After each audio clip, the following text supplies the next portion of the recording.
Alors que les militants du PDCI-RDA retrouvent leur sérénité après la saga politico-judiciaire, le parti septuagénaire se retrouve à nouveau sous le feu des rampes avec une autre affaire des plus sordides pour juste distraire la galerie et présenter le parti comme divisé de l'intérieur. Certains cadres réunis au sein d'un mouvement seraient à la manœuvre avec pour objectif de fragiliser le PDCI-RDA. L'incertitude de la tenue d'une élection inclusive soulève autant de préoccupations et d'inquiétudes. Un plan B est-il envisageable pour le PDCI-RDA? Qu'est-ce qui fait courir ces cadres du parti? Ont-ils un agenda caché? Quel impact sur la dynamique du PDCI-RDA qui représente un visage conquérant et déterminé? Nous répondrons à toutes ces interrogations dans votre émission d'actualité. C'est jeudi au PDCI-RDA qui démarre tout de suite.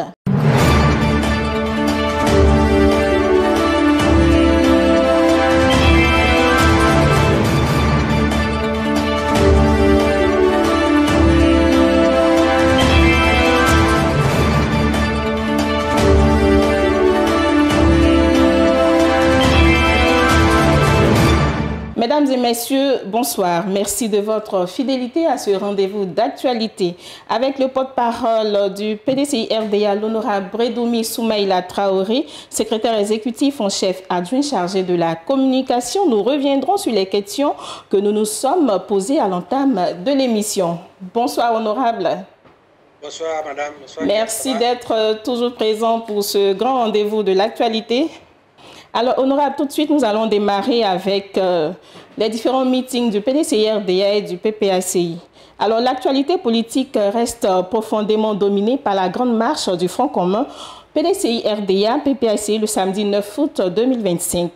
Il y a eu également le meeting du PPACI le samedi 16 août, animé par le président Laurent Gbagbo à la place Figayo.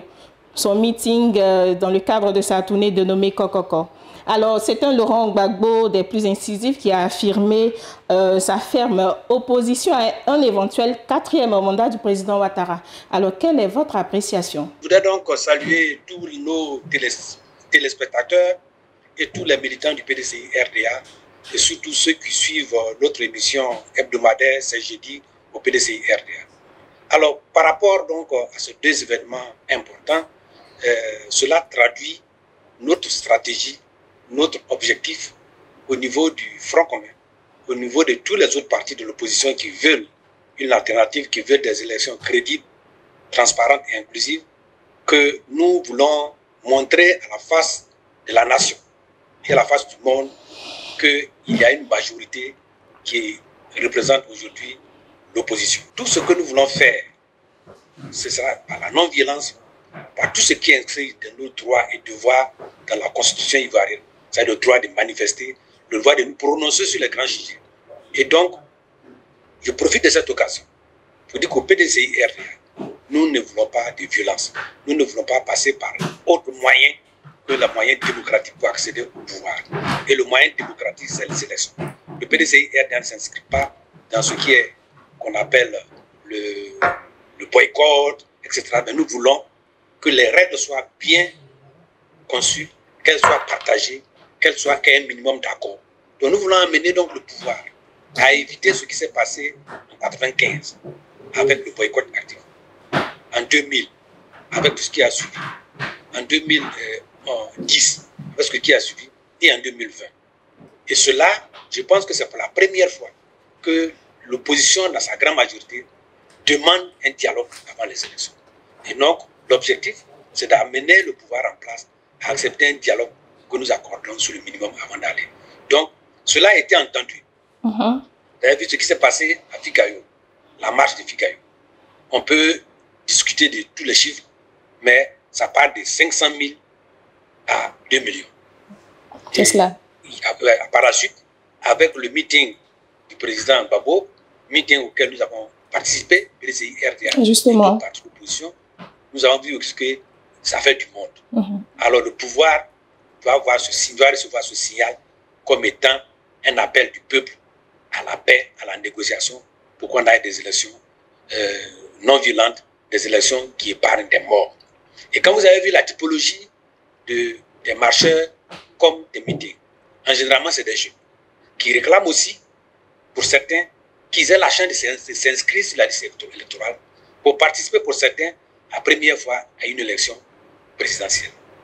Si cela n'est pas fait, ça veut dire qu'il faut qu'ils attendent 2030 pour le faire, ce qui ne leur permet pas de participer au choix de celui qui va guider le pays pendant les 5 prochaines années. Donc il faut que le pouvoir les entende. Et ça fait partie des conditions et des revendications premières que l'opposition demande. L'audit de la liste électorale, la RLE avant les élections présidentielles. Et ça, je pense que si on s'assoit ensemble, tu peux s'arranger, tu peux se comprendre. Mais quand on refuse de s'asseoir, ça, c'est des risques qu'on fait peser au pays. Et ce risque-là, ça ne pèse pas seulement au pouvoir, ça pèse aussi à l'opposition. Et ça pèse à tous les Ivoiriens. Et les Ivoiriens sont fatigués des violences. Donc voilà ce que je peux dire. Le président Kiam et le président Gbagbo ont déjà donné leur point de vue sur ce meeting. Merci, honorable. Sont les plus officiels. Merci, honorable. Alors, quel est selon vous l'impact de ces activités de l'opposition sur la communauté nationale et internationale, surtout pour vous qui êtes actuellement à l'extérieur? Madame, je pense que vous avez bien fait de poser cette question. Depuis un moment, il y a une ébullition dans les missions diplomatiques. On se rend compte que, contrairement à ce qu'on dit, que l'opposition ne représente rien, l'opposition ivoirienne aujourd'hui représente quelque chose. Et je pense que les lignes sont en train de bouger. Vous verrez bien que les lignes sont en train de bouger. Les lignes doivent bouger pour éviter la crise de 1995, les crises de 2010, les crises de 2020 à la Côte d'Ivoire. Et nous avons bon espoir. D'accord, merci honorable. Alors, à moins d'une semaine de la clôture du dépôt de dossier de candidature pour l'élection présidentielle du 25 octobre 2025, pensez-vous que ces actions de terrain de l'opposition aboutissent à quelque chose? Est-ce que cela aboutit à quelque chose de concret? Et puis, on va vous demander en même temps, est-ce que le président Tidjane Thiam sera là pour le dépôt de sa candidature? Madame, pour ce qui est des élections présidentielles, vous savez, je donne toujours l'exemple du match Côte d'Ivoire-Mali à la coupe, ou jusqu'à la 89e minute. Vous savez, madame, nous étions en infériorité effective. Nous avions 10 contre 11. Nous étions menés 1-0. Et à la 89e minute, il y a eu ce miracle. Nous, on espère toujours. Je pense qu'à un dernier moment, la sagesse va habiter tout le monde pour éviter des morts. Donc nous continuons notre travail. Et le président Kiam va déposer sa candidature. Je ne vous dis pas s'il sera là-bas ou non, mais il va déposer sa candidature. Parce que, rappelez-vous, madame, avant le parrainage, le président de la CEI a dit que si tu n'es pas inscrit sur la liste électorale, tu ne peux pas faire le parrainage. C'est-à-dire que si on lui donne quelqu'un, on voit que quelqu'un d'autre, c'est du tort.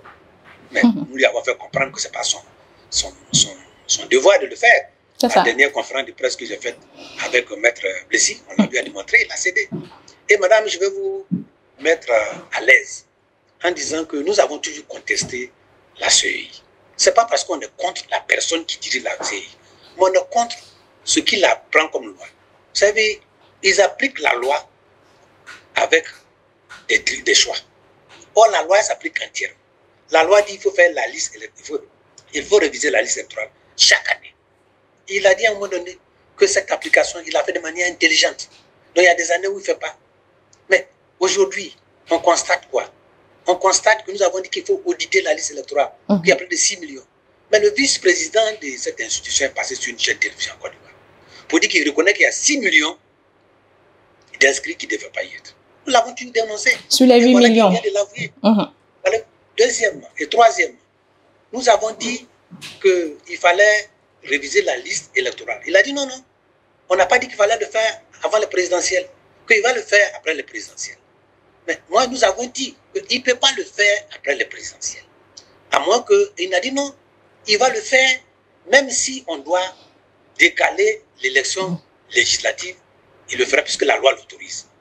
Justement, l'élection législative a été annoncée pour décembre 2025.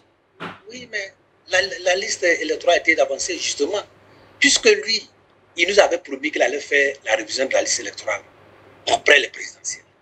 Alors, après le présidentiel, ça dit que ça sera après les législatives. Ça sera après les présidentielles. Ça ne serait plus à rien de faire une liste électorale pour 2025. Puisque 2025, on a voté un budget, la loi le dit, Qu'est-ce que disent tous les juristes qui sont sur les plateaux, les consultants qui disent que nous n'appliquons pas la loi? La loi, si elle s'applique dans son entièreté. Il n'y a pas de demi-mesure. La loi dit qu'il faut faire la révision de la liste chaque année, et surtout en année électorale. Vous dites, on va le faire après le présidentiel. Maintenant, vous vous rendez compte que vous ne pouvez pas faire après le présidentiel.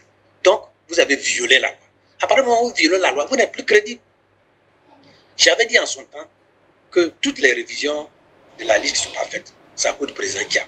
On ne veut même pas qu'il puisse avoir la possibilité même d'être un élu local. On a dit non, je ne connais pas la loi. Moi, je suis membre de l'Assemblée nationale. Nous avons discuté, madame, de ce décalage avec le ministre du budget de finances qui est venu pour la loi de programmation. Nous avons dit, voilà une situation qui se pose, qui va faire que si on doit faire l'élection législative en décembre, ça va amputer le mandat des députés. Nous avons discuté, je ne vais pas révéler ça ici. Donc je suis au courant de ça. Des gens qui n'ont jamais été élus chef de classe peuvent moi me donner des leçons de loi. Et voyez-vous, ce qu'on demande à nos consultants, on ne leur demande pas d'être intelligents, parce qu'ils sont tous intelligents. On leur demande d'être honnêtes. Et les exemples comment on appelle, qui se passent dans ces derniers temps, montrent que certains ne sont même pas honnêtes. Alors qu'ils nous ont traité de tricheurs. Voyez-vous, mon nom part partout que je suis un tricheur. Mais on vient de voir qu'il y a des gens qui ont triché des grades. Voyez-vous, donc moi je pense que s'ils veulent, on va débattre de cela quand ils seront de retour au pays très bientôt. Et moi, je n'ai pas peur de débattre de choses et de reconnaître les choses. Mais la loi doit s'appliquer à tout le monde. Le certificat de nationalité du président Kiam n'est pas donné. J'étais tout dernièrement sur l'antenne avec une émission d'Alain Foucault.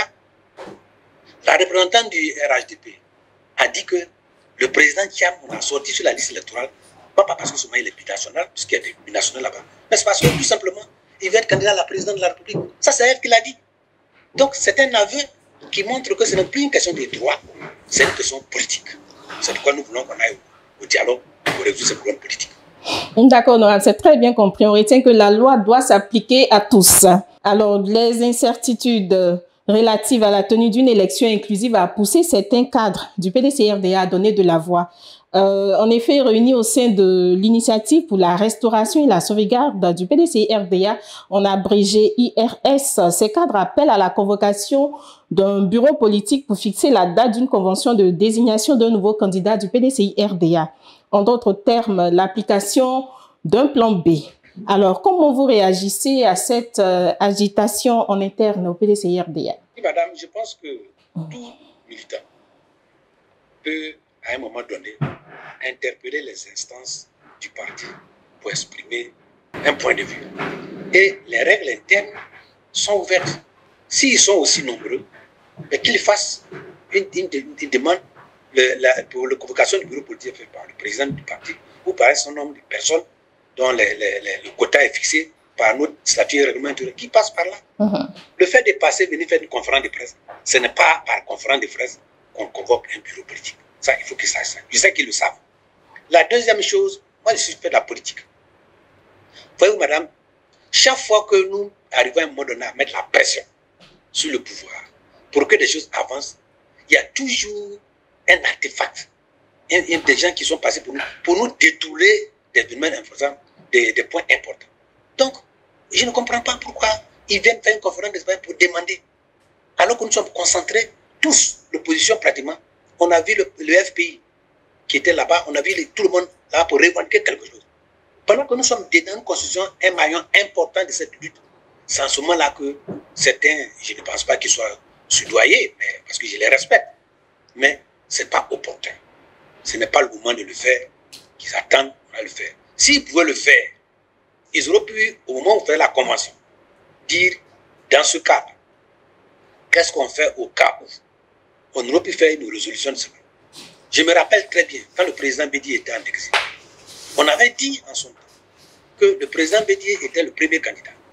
Mais où son candidature devait être rejetée, il fallait qu'on ouvre une concurrence pour que, si le président Bédié n'était pas retenu, que quelqu'un d'autre soit retenu. Nous avons voté et c'était le ministre d'État Bombay qui avait été choisi. Ils auraient pu poser ce problème-là à la Convention. Maintenant qu'on a avancé sur une voie, et que tout le monde a dit Thiam ou rien. C'est Thiam de plan de A à Z. Vous voulez faire ça. C'est une épée dans l'eau. Un coup d'épée dans l'eau, on va dire. Puisque d'abord, au départ, moi, j'ai cru que c'était une affaire d'anciens B6. Bon, après, on a créé IRS PDCI, donc les B6 sont exemptés de cela. Mais moi, je pense que ce n'était pas opportun. Ce que je leur demande, je les connais tous ceux qui ont fait la déclaration. En général, je les connais. Je leur demande ces déclarations. Certains sont plus âgés que moi je suis plus âgé que d'autres. Ils sont engagés. C'est des militants du PDCI. Mais souvent, l'émotion prend le pas sur les engagements. Aujourd'hui, on n'a qu'à s'engager pour le faire et puis pour avancer. C'est très bien compris. Je pense qu'ils ont bien noté, en fait, ce que vous leur demandez. Alors, honorable, une autre actualité également. Récemment, un ministre ivoirien rencontrait un groupe d'individus communément appelés les IGI. Cette affaire défraie la chronique quand on sait ce que représentent les IGI dans l'opinion nationale. Votre regard sur cette affaire, honorable? Merci, madame. Je pense que, voyez-vous, ce n'est pas en fait... si on lit cette attitude au premier degré, on se trompe. Il faut le lire au deuxième degré. Nous avons commencé à faire marche et nos meetings. Ça se passe de manière pacifique. Il faut donc créer une force parallèle. Cette force-là, qui n'est pas légale, qui n'est pas légitime, qui n'est pas républicaine. Et cette force-là va commencer à perturber nos meetings. Et quand on va les attraper, elles trouveront toujours des gens parmi nous pour dire que c'est nous qui les avons amenés à le faire. Sinon, je ne vois pas pourquoi le campus universitaire est régi par ce qu'on appelle la franchise universitaire. Il y a des polices universitaires qui peuvent assurer cela. Je ne vois pas pourquoi ces IGI-là vont aller faire voir là-bas. Ils peuvent être utilisés pour aller dans les structures privées de gardiennage, etc., parce qu'ils ont un certain nombre de dates physiques qui leur permettent de le faire. Mais qu'un ministre de la République les réunisse, alors qu'il y a des forces républicaines qui sont là, pour dire, vous allez assurer la sécurité sur le campus, vous allez aider nos candidats à la présidentielle, vous allez aider nos candidats aux législatives. Je ne vais pas qualifier parce que je connais bien le ministre de l'enseignement supérieur, nous échangeons souvent sur des problèmes techniques et je pense qu'on s'accorde. J'ai vu que le maire d'Agamé aussi était là. Je leur demande, comme on le dit dans la rue, ils n'ont qu'à sortir de ça. Ça ne va pas marcher parce que ça ne fait pas bien pour le pays, ça ne fait pas bien pour le gouvernement, ça ne fait pas bien pour le pouvoir en place. Que malgré toutes les dispositions qu'ils ont, l'armée, les forces de défense et de sécurité, la gendarmerie, la police, la marine, etc., aller se référer à des forces parallèles qu'on appelle les IGI, qui sont hors la loi. Je pense que ça ne fait pas, ça montre à quel niveau il y a un désarroi au sein du RHDP. Alors, honorable, une autre actualité également, c'est avec étonnement que les militants ou encore les Ivoiriens ont appris que le président Tidjane Thiam serait à l'origine d'une prétendue fuite de conversation téléphonique. Une conversation qu'il aurait eue avec le ministre de la Justice et qui, selon le porte-parole du RHDP, serait passible d'emprisonnement. Alors, est-ce une autre cabale contre le président du PDCI-RDA ou un réquisitoire du régime RHDP? Est-ce que vous pouvez faire la lumière sur cette affaire? Mais madame, je l'ai appris comme vous dans ces derniers temps dans la presse. Je pense que ce que moi je peux dire en tant que porte-parole politique, c'est que le RHDP a toujours trouvé pour porte de sortie de toutes ces décisions la justice. Et comme depuis un moment donné, il n'arrive pas à voir le président du parti sur le problème de justice, rappelez-vous qu'on avait même dit qu'il a fait du faux en utilisant cette carte de nationalité. Voyez-vous, il a fait du faux. Aujourd'hui, est-ce que c'est du faux? C'est de ça qu'il s'agit. Et comme c'est des problèmes de justice, le PDCI-RDA a des avocats, le président du parti a ses avocats personnels. Si ce problème est posé, le président, les avocats vont nous défendre à ce niveau-là. Mais je pense que tout ça, là, il faut trouver un argument juridique pour empêcher le président Tidjane Thiam non seulement d'aller aux élections, participer aux élections, mais madame, c'est plus grave. Ils veulent même arriver à un moment donné. Et ça, c'est l'objectif qui est en train d'être poursuivi dans ce temps. De montrer, de faire en sorte que le président Kia ne soit plus habilité à diriger le PDCI-RDA. Ça, c'est l'objectif premier même. L'empêcher d'être candidat, c'est dépasser ce stade-là. C'est l'empêcher même de diriger le PDCI-RDA. Et de le rendre folklore partout. Parce qu'il effraie. Parce qu'il fait peur.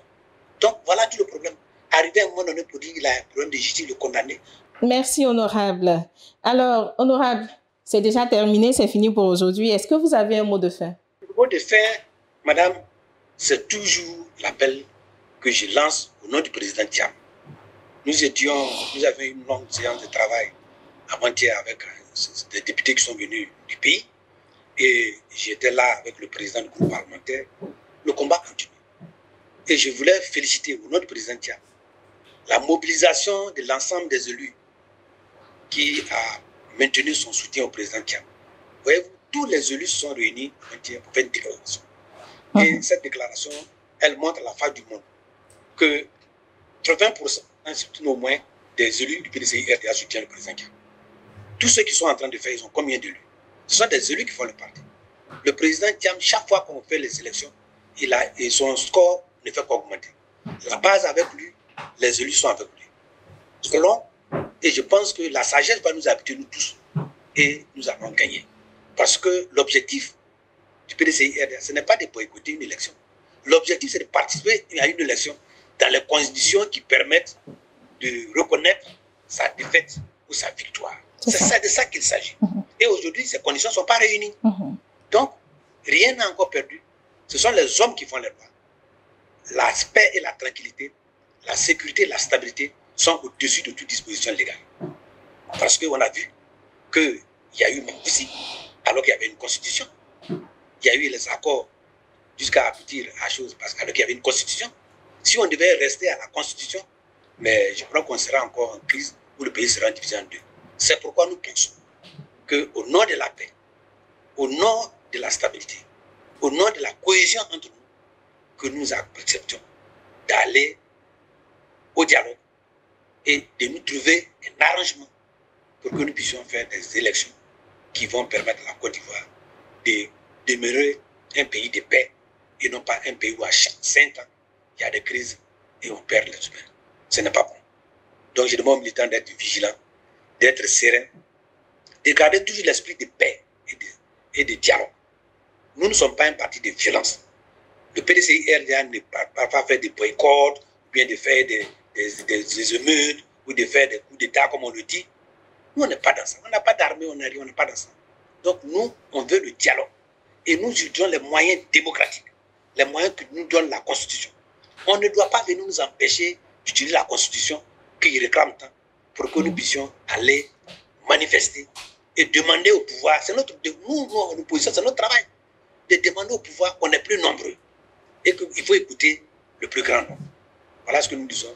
Et merci et à très bientôt. C'est nous qui vous remercions, honorable. Merci. Merci d'avoir répondu à nos différentes questions. Nous vous souhaitons un très bon retour ici au pays, honorable. Merci également à vous qui nous suivez. Restez fidèles à votre télévision officielle du PDCI-RDA. Ne manquez pas le prochain rendez-vous de votre émission avec plus d'actualité. Au revoir et on se dit à très bientôt. Vivons l'actualité sur PDCI TV tous les jeudis avec l'honorable Brindoumi Soumaïla.